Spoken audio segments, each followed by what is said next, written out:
Welcome to NCN news. నా పేరు ప్రశాంతి. బులెటిన్లో ముందుగా హెడ్లైన్స్ చూద్దాం. సమీశ్వరగూడెంలో రజకుల చెరువును రజకులకే కేటాయించాలి అంటూ ధర్నా. తూర్పుగోదావరి జిల్లా నిడదవోలు మండలం సమీశ్వరగూడెంలో సుమారు 50 సంవత్సరాల నుంచి రజకులు వృత్తి చేసుకుంటూ గ్రామ పంచాయతీకి పన్ను చెల్లిస్తున్న రజకుల చెరువును శ్మశాన వాటికకు కేటాయించాలి అంటూ కొంతమంది అవకాశవాదులు, వైసీపీ నాయకులు ఫిర్యాదు చేయడంతో రజకుల సంఘాలు మండిపడ్డాయి. ఎవరో ఇచ్చిన ఫిర్యాదుకు ఈ చెరువును శ్మశాన వాటికగా మారుస్తాము అంటూ అధికారులు హెచ్చరించడం సబబు కాదని ఉమ్మడి పశ్చిమ గోదావరి జిల్లా రజకుల జనసంఘ అధ్యక్షులు చిలకలపల్లి కట్లయ్య అన్నారు. రజకులకు ఈ చెరువు విషయంలో అన్యాయం జరిగినట్లయితే ప్రభుత్వంతో పోరాటం చేయడానికి తామంతా సిద్ధంగా ఉన్నామని అన్నారు.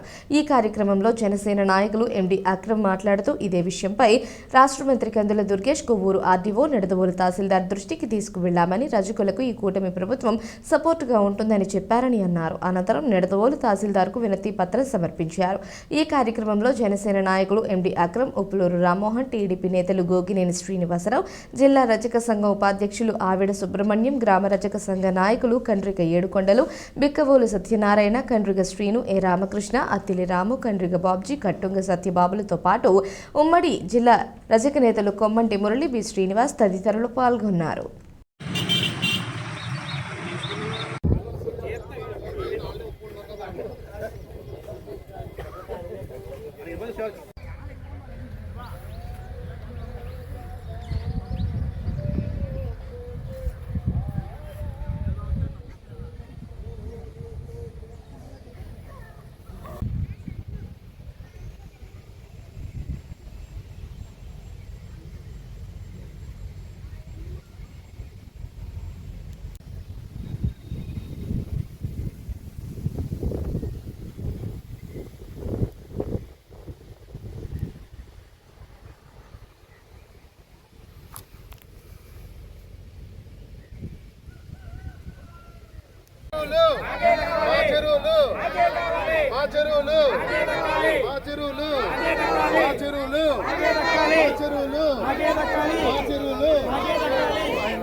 రజకుల చెరువు, సమీశ్వరగూడెం రజకుల చెరువు, సమీశ్వరగూడెం రజకుల చెరువు, రజకుల చెరువు సమీశ్వరగూడెం రజకులకే కావాలి. రజకుల ఐక్యత, రజకుల ఐక్యత, రజకుల ఐక్యత, రజకుల ఐక్యత, రజకుల ఐక్యత, రజకుల ఐక్యత.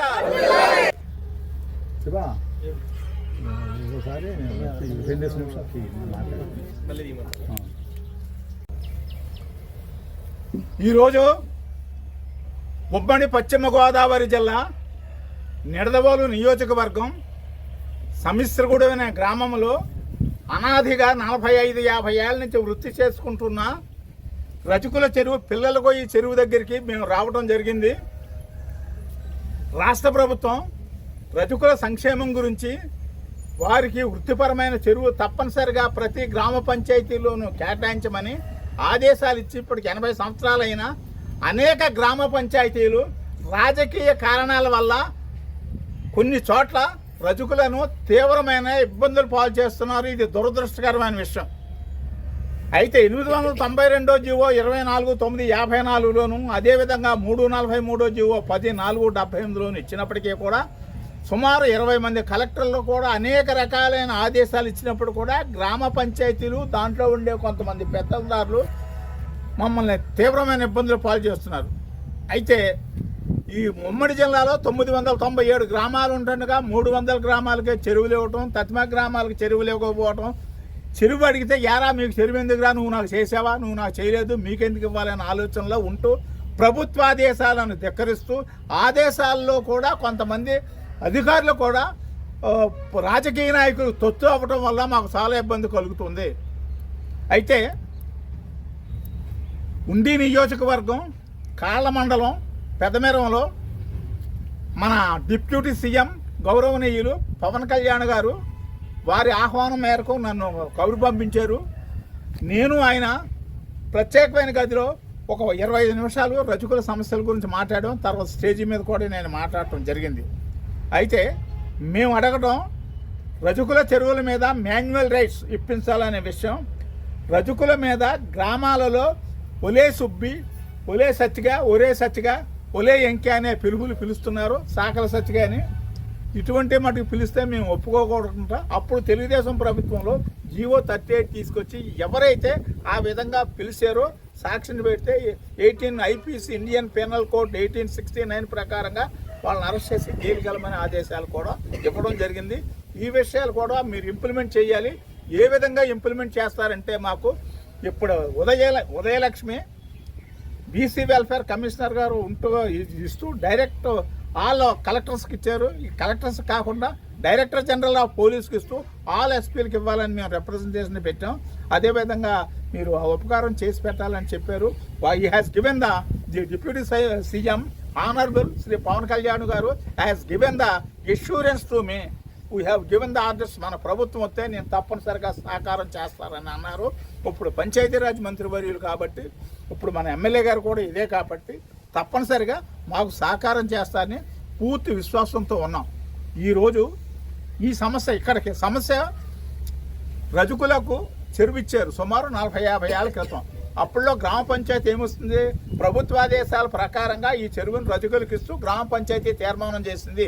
ఇది మంచినీళ్ళ చెరువు కాదు, బట్టలు ఉతుక్కునే చెరువు అని తీర్మానం చేసింది. ఆ తీర్మానం ప్రకారంగా మాకు 50 ఏళ్ళ నుంచి చెరువు ఇచ్చారు. అయితే ఎంఆర్ఓ గారికి ఇది శ్మశానం ఉందని ఇప్పుడే గుర్తొచ్చిందా? అంతకుముందు ఆ రెవెన్యూ యంత్రాంగం ఏం చేసింది అప్పుడు చూడరా? అయితే 2018లో టీడీపీ ప్రభుత్వం ఏం చేసిందంటే, మాకు ఒకసారి once the tank is allotted to the profession of Rajakas as per GO 343, it is the mandate given by the government. ఒకసారి రజకులకు చెరువు తీర్మానం చేసి 3,000 ఎకరం లీవ్ చేసింది. అయితే ఇక్కడ ఉండే చెరువు ఎంత? 1 ఎకరం 27 సెంట్లు. ఇది 1 ఎకరం 27 సెంట్లు. నేను రికార్డ్ చూసి వచ్చాను. 1 ఎకరం 27 సెంట్లు. ఒక ఎకరానికి 7 అడుగులు లోతు కనుక ఉన్నట్లయితే 1,500 రూపాయలు లీజ్ చేయమని అప్పుడు డిస్ట్రిక్ట్ కలెక్టర్ అజయ్ కల్లాం గారు నా రిప్రజెంటేషన్ మీద ఆర్డర్ ఇవ్వడం జరిగింది. అయితే ఇప్పుడు ఎకరం 27 సెంట్లకి దగ్గరగా 72,000 గ్రామ పంచాయతీ ఎలాగేసింది. ఈ 8 వెనకాల కారణం కేవలం రజకుల మీద దురుద్దేశంతోనే ఎలాగేసిందని నేను అనుకుంటున్నాను. It's not correct. ఇది ఒకటి సవరించాలి. అయితే ఈ రోజు నాడు ఇక్కడికి వచ్చారు కాబట్టి మాకేంటంటే, ఎటువంటి పరిస్థితుల్లోనూ మా చెరువు మాకే ఉండాలి. ఈ చెరువుని ఎటువంటి పరిస్థితుల్లో రెవెన్యూ యంత్రాంగం కనుక ఏదైనా చేస్తే మేము ఆగం. రాష్ట్ర వ్యాప్తంగా కూడా ఆందోళన కార్యక్రమం ఏర్పాటు చేస్తాం. దాంట్లో అనుమానం ఏమీ లేదు. ఎంఆర్ఓ ఆ విధంగా ఎందుకు చేస్తున్నారు మాకేమీ అర్థం అవట్లేదు. ఈ రోజు ధర్నా కార్యక్రమం కూడా ఏర్పాటు చేస్తాం. ఎంఆర్ఓ గారితో కూడా మాట్లాడతాం. అవసరమైతే ఆర్డీఓతో దృష్టి కూడా మేము తీసుకెళ్తాం, ప్రభుత్వం దృష్టి కూడా తీసుకెళ్తాం. మాకు న్యాయం జరిగితే రాలి. ఈ రోజు నాడు మన అక్రమ్ గారు కానీ, రామ్మోహన్ రావు కానీ, ఇతర పెద్దలు కూడా మా సంఘీభావంగా వచ్చారు. We are very happy. రజకులంటే ఎంతో సంతోషంగా ఉండేవాళ్ళు ఎక్కువ మంది ఉంటారు. ఒకళ్ళిద్దరూ ఈర్ష్యాభావంతో ఉన్నవాళ్ళు ఉంటారు ప్రతి దాంట్లోనూ. అందువల్ల మా చెరువు మట్టుకు మాకే ఉండేటట్టు చేయాలని నేను ప్రభుత్వాన్ని, కలెక్టర్ని, ఎంఆర్ఓని, అదేవిధంగా ఆనరబుల్ చీఫ్ మినిస్టర్ గారిని కూడా నేను, అదేవిధంగా పవన్ కళ్యాణ్ కూడా నేను కోరుకుంటున్నాను. కట్నయ్య గారు జిల్లా అధ్యక్షుల వారికి, మరి వేదిక మీద ఉన్న రామ్మోహన్ రావు గారికి, లాలీ గారికి, ఇక్కడికి వచ్చిన రజకుల సోదరులందరికీ కూడా నమస్కారం. ఈరోజు మరి ఇంత సమస్యలో దౌర్భాగ్య పరిస్థితి ఏర్పడింది. ఎందుకంటే గత 50-60 సంవత్సరాల నుంచి కూడా, మేము పుట్టినప్పుడు కూడా ఇది రజకుల చెరువు కిందే ఉంది. మరి అదే దాంట్లో భాగంగానే మేము సర్పంచ్గా ఉన్నప్పుడు కూడా ఇక్కడ మరి చాలా ఇబ్బంది పడుతున్నారు ఇక్కడ అని చెప్పేసి మనం రజకుల కోసం కమ్యూనిటీ హాల్ కూడా ఏర్పాటు చేయడం జరిగింది. ఇన్ని సంవత్సరాల తర్వాత ఇదంతా కూడా ఇప్పుడు కావాలని ఒక రాజకీయంగా దీన్ని ఎటువంటి పరిస్థితుల్లో రజకులు ఇక్కడ ఉండకూడదు అన్న ఉద్దేశంతో వాళ్ళని వేరే రకంగా చేయాలని చూస్తున్నారు. ఇది ఎటువంటి పరిస్థితుల్లో కూడా ఈ చెరువులు రజకులదే. ఇప్పటి నుంచి కాదు, మా తాతల కాడ నుంచి ఇది రజకుల చెరువే. ఇక్కడే ఈ ఎండలోనే ఇక్కడే కష్టపడి ఇక్కడే ఎండనక వాననక కష్టపడుతున్న రజకుల గురించి మన సానుభూతి చూపెట్టాలి తప్ప రజకుల్ని ఇక్కడ నుంచి వేరే చోటకి పంపాలన్న ప్రయత్నం అన్నది విరమించుకోవాలా. దీనికి ఎటువంటి పరిస్థితుల్లో కూడా కూటమి ప్రభుత్వం పూర్తిగా దీనికి మద్దతుగా ఉంది. లాలీ గారు కానివ్వండి, రామ్మోహన్ రావు గారు కానివ్వండి, ఇక్కడ గ్రామంలో పెద్దలందరూ కూడా దీనికి అందరూ కూడా మద్దతుగా ఉన్నారు. కొంతమంది కావాలని దీన్ని ఏదో రకంగా ఇన్ని సంవత్సరాల నుంచి లేనిది, ఇప్పుడు గత 5 సంవత్సరాల నుంచి వైఎస్ఆర్సీపీ పార్టీ అధికారంలోనే ఉంది, కానీ అప్పటి నుంచి గుర్తుకు రానిది ఈ రోజు వచ్చి కొత్తగా ఇక్కడ శ్మశానం ఉంది, ఇక్కడ ఇది ఉందని చెప్తున్నారు. ఇక్కడ ఎటువంటి పరిస్థితుల్లో మేము ఎవరో కూడా శ్మశానం అని ఇక్కడ ఎరగం. కాబట్టి దీని గురించి మేము ఎంత దూరమైనా పోరాడటానికి మన కట్లయ్య గారి ఆధ్వర్యంలో మేమందరం కూడా, మా గ్రామస్తులు అందరూ కూడా మీకు సహకారంగా ఉంటాం. మీరేమి అధైర్యపడొద్దు. మీరు చాలా కష్టపడి ఊర్లో ఉన్న బట్టలు అవన్నీ ఉతికి మీరు చాలా మీ జీవనం గడుపుకుంటూ ఉంటారు. మీ మీద సానుభూతి చూపెట్టాలి తప్ప ఎటువంటి పరిస్థితుల్లో కూడా మిమ్మల్ని ఈర్షగా చూసి మీరు దోషంగా పెట్టి మీరు ఏదో నలుగురే ఉన్నారు కదా, 10 మందే ఉన్నారు కదా, వీళ్ళు ఏం చేస్తారులే అని చెప్పేసి మనం అగ్రహం కులాల వాళ్ళు ఇబ్బంది పెడితే మటుకు ఎటువంటి ఊరుకునే పరిస్థితి ఉండదు. మీరు దాని గురించి ఏమి కూడా మీరు ఇబ్బంది పడొద్దు. మేము అందరం కూడా సహకారంగా ఉంటామని తెలియజేసుకుంటూ నేను సెలవు తీసుకుంటాను.